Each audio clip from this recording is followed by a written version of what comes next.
بسم اللہ الرحمن الرحیم، والصلاة والسلام علیک یا رسول اللہ وعلی آلک واصحابک یا حبیب اللہ۔ ایک صاحب نے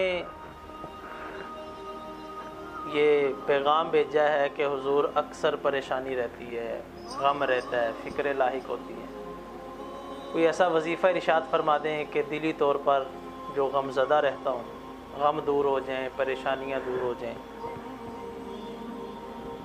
حدیث طیبہ کا مفہوم ہے کہ حضرت آدم علیہ السلام کا جو خمیر تیار کیا گیا تھا، جو مٹی تھی، جہاں پر ابھی خانہ کعبہ ہے اس جگہ پر اس مٹی کو رکھا گیا اور 40 دن اس پر بارش نازل ہوئی۔ کتنے دن؟ 40 دن اس پر بارش نازل ہوئی۔ 39 دن غم کی بارش آئی اور 1 دن خوشی کی بارش آئی۔ اب دیکھ لیں اکثر دن کس کی بارش نازل ہوئی؟ غم کی۔ تو غم تو پھر زندگی کا حصہ ہوئے نا۔ اگر آپ صبر کریں گے تو اللہ صبر پر اجر عطا فرمائے گا۔ ان اللہ مع الصابرین، اس کے زمرے کے اندر آ جائیں گے۔ پھر قرآن پاک میں ہی اللہ پاک ارشاد فرماتا ہے کہ بے شک ہم تمہیں آزمائیں گے اور ضرور آزمائیں گے، خوف کے ذریعے سے، ڈر کے ذریعے سے، مال کی کمی کے ذریعے سے، پھل کی کمی کے ذریعے سے اور دیگر معاملات کے ذریعے سے ہم آپ کو آزمائیں گے۔ آزمائش پر صبر اور صبر پر پھر میرے رب نے اجر عطا فرمایا۔ صبر، پریشانی ہے یہ صبر کر لیں، غم آیا تو صبر کر لیں۔ غم آیا ہے تو یہ بھی تو رب کی طرف سے ہے نا، خوشی آتی ہے تو یہ بھی رب کی طرف سے۔ خوشی آتی ہے تو ہم اللہ کا شکر ادا کرتے ہیں نا، لئن شکرتم لازیدنکم، اگر تم خوشی میں شکر ادا کرو گے تو اللہ تمہاری اس خوشی کو زیادہ فرما دے گا۔ تو خوشی ہے تو اللہ کا شکر ادا کرتے ہیں، تو غم آیا ہے تو صبر کریں۔ غم بھی تو زندگی کا حصہ ہے نا، خوشی رب کی طرف سے تو غم بھی تو رب کی طرف سے ہے نا۔ کسی نے کیا خوب کہا، جے سونا میرے دکھ وچ راضی تے میں سکھ نو چلے پاواں۔ تو جب سونا ہے ہی دکھ میں راضی تو پھر بھئی آپ بھی دکھ کے اندر ہی راضی ہو جائیں نا۔ انج بھی سجن واہ ہوا، انج بھی سجن واہ ہوا۔ خوشی والی حالت میں بھی واہ واہ ہے اور غم والی حالت کے اندر بھی واہ واہ ہے۔ خوشی آئی ہے تو خوش ہوتے ہیں، غم آیا تو بھئی پھر پریشان کی ہوتے ہیں۔ غم بھی میرے رب کی طرف سے۔ لیکن آپ نے جو وظیفہ پوچھا ہے میں انشاءاللہ ضرور عرض کروں گا، ضرور عرض کروں گا۔ حدیث طیبہ سے آپ کو عرض کروں گا، اس کو ضرور اختیار کریں۔ اچھا، وہ وظیفہ بھی بڑا ہی پیارا ہے، بڑا ہی پیارا ہے۔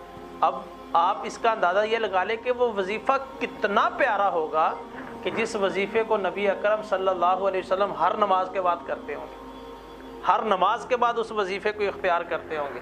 کتنا ہی پیارا وہ وظیفہ ہوگا جس کو آپ کے اور میرے نبی صلی اللہ علیہ وسلم نے اختیار کیا۔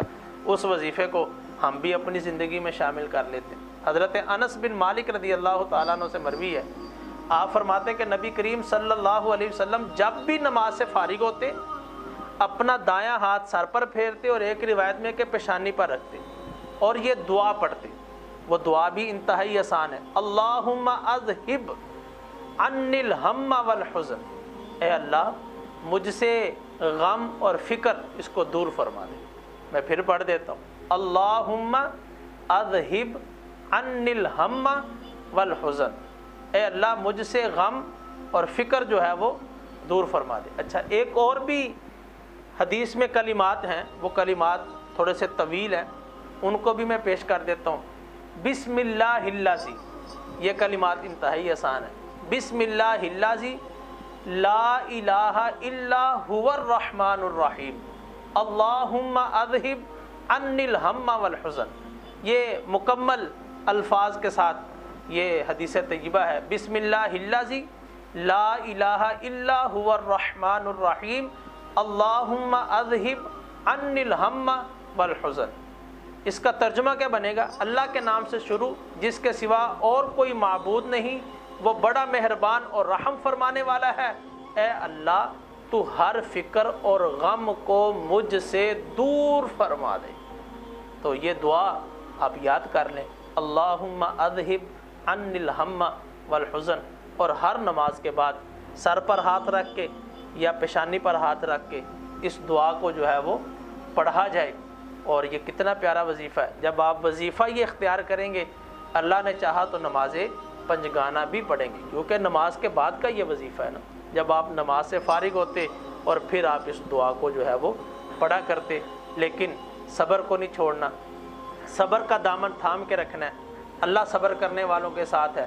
پریشانی ہے، غم ہے، انشاءاللہ اللہ نے چاہا تو ایک دن یہ بھی چھٹ جائیں گے، دور ہو جائیں گے۔ سکھ کے دن اور خوشی کے دن بھی انشاءاللہ الکریم آئیں گے۔ اور اس دعا کو نماز پنجگانہ میں آپ ضرور پڑھیں۔ جیسے ہی نماز سے فارغ ہوں اس دعا کو پڑھا جائے، اللہم اذہب عنی الہم والحزن۔ اللہ پاک عمل کی توفیق نصیب فرمائے، غم اور پریشانیاں دور فرمائے۔